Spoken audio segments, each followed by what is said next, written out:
May 3rd, 2014. Let's talk about the Pope's trip to the Holy Land. He's not flying in straight into Jerusalem. He's going to come into Amman, Jordan there. Will probably be heavily protected by the military. There's a lot of people in Israel that are very unhappy about this trip. Then they're going to helicopter him over to Ben Gurion Airport. From there, it's not specific, but probably by car they will go to the holy sites. Now, it's going to be a very divisive trip. In other words, it's going to stir up more trouble here than we've seen in years and years and years. And then that's the whole purpose of it. Peace, then destruction. It says the timetable for the visit is loaded. Francis will be in Jordan on Saturday, fly a helicopter Sunday from Amman to Ben Gurion, where he will receive the official state reception. During his visit, the Pope will meet with President Shimon Peres and with various religious leaders in Israel. Peres kind of sold Israel out to the Vatican years ago, but the Pope will tour Vad Vashem, the Western Wall, and Christian holy sites in Jerusalem. Unlike previous pontiffs, Francis will not visit Christian sites in northern Israel. That's good because he's not a Christian. To the disappointment of many, Pope Francis will not host Mass for believers within Israel. The plan to host Mass in Jerusalem was canceled because of the short nature of the visit.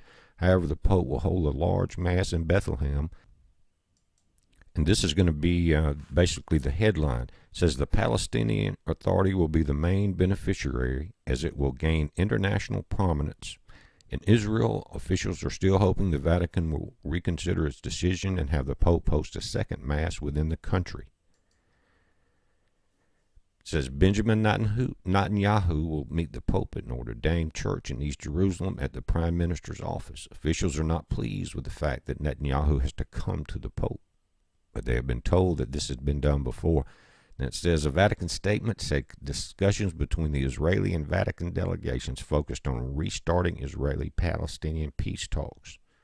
That's what this upcoming pilgrimage is all about. But he says it's going to be, again, significantly shorter. That's because he's afraid to stay there. He's got to get in and out. Pope Francis visiting the Holy Land will be kind of a final solution. Are you listening? For the Jewish sovereignty over Jerusalem. Yeah, he's going to end it. He's going to claim to end it. After visiting Amman, the Pope will be received by the President of the State of Palestine. These are words taken from the Vatican's official note. So, the State of Palestine. Then the Pope will be received in the Phoenix Center of the Dahashe refugee camp, where he will endorse the inalienable rights of millions of descendants of Palestinian Arab refugees to repossess the homes and villages that their grandparents and great-grandparents had lost in 1948, an act which would dismember the modern state of Israel. The Vatican always presented the 48 war as the source of injustice committed by the Israelis against the Arabs. The Pope will also join the Grand Mufti of Jerusalem in the building of the Great Council on the esplanade of the mosque. It will be an implicit recognition of the Muslim sovereignty over the Temple Mount, Judaism's most sacred site in the world. The Pope's visit is taken to mean that Islam and Christianity superseded the Jewish religion and have the right to inherit its holy places. Again, there's nothing Christian about the Pope. I don't like to be classified in his bunch of demonic, evil priest. But when the Pontiff John Paul ascended to the Temple Mount in 2000, he wasn't welcomed by any Israeli official, but by representatives of the Palestinian Authority. Now, where's he going to hold Mass? Check this out. In the Cynical in Jerusalem. It lies on Mount Zion, where David and Solomon, Jewish kings of Judea, are considered by some researchers to be buried. It will be a culmination of a long campaign by the Catholic Church to regain religious stewardship over the place where Jesus is supposed to have broken bread, drunk wine with his disciples on the eve of his crucifixion. Now, Brother Stephen Ben-Danoon is putting videos up. He's on top of that building we're talking about, and this is his latest video. Go check it out. I will link to it.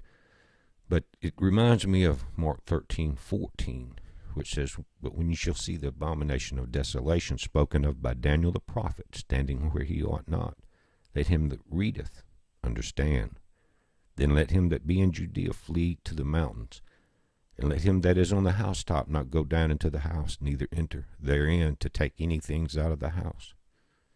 But Brother Stephen's kind of in the front line of the battle. Again, Stephen Been to Noon on YouTube. He's been on our radio show.